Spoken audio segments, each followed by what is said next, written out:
নীলা কি করবে কিছুই বুঝতে পারছে না। এদিকে লোকগুলো নীলাকে ঘিরে হাসছে আর গান গাইছে। এই বৃষ্টি ভেজা রাতে চলে যেও না। নীলা ভাবলো এখান থেকে দৌড়ে পালিয়ে যাওয়াটাই ভালো হবে। নীলা যখনই দৌড় দিতে যাবে ঠিক সেই মুহূর্তে একটা লোক খপ করে নীলার হাত চেপে ধরলো। তারপর একটা লোক বলল, ওহ, কি কপাল! বৃষ্টির রাতে রোমান্টিক আবহাওয়া, রোমান্টিক কাজ করব। একজন বলল, যা করার করা যাবে, কিন্তু তার আগে এখান থেকে নিয়ে চল। যে কোনো সময় গাড়ি আসতে পারে। হ, ঠিক কইছস। পরে ঝামেলা হইব একটা। ধর সবাই, ভাঙা দোকানে নিয়ে যাই আগে, তারপর টি-20 খেলা যাবে।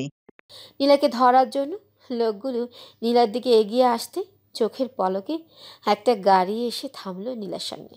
হঠাৎ করে গাড়ি চলে আসায় লোকগুলো হতবাক হয়ে গেল।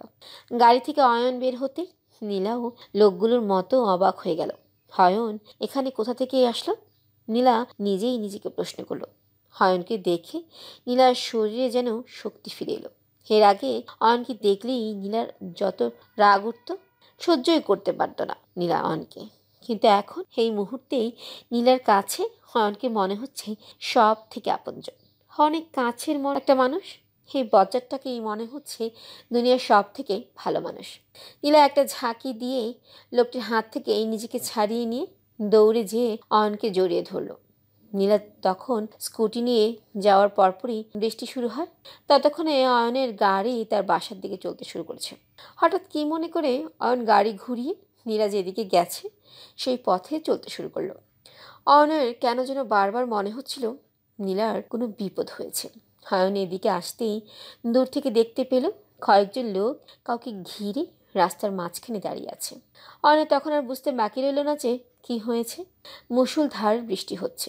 আকাশে জমে থাকা সমস্ত মেঘ যেন আজ নিয়ত করেছে তারা বৃষ্টি হয়ে ঝরবে আজ সারা রাত।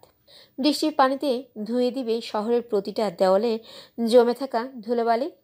নীলা শক্ত করে অয়নকে জড়িয়ে ধরে আছে। অয়ন তার পিস্তলটা বের করে ওপর দিকে ফায়ার করতে লোকগুলো কাপড় নষ্ট করার অবস্থা। কে জানে, হয়তো দুই একজন কাপড় নষ্ট করেও ফেলেছে এতক্ষণে।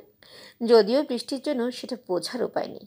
অয়ন হাত দিয়ে ইশারা করতেই লোকগুলো যেদিকে পারে দৌড় পালালো।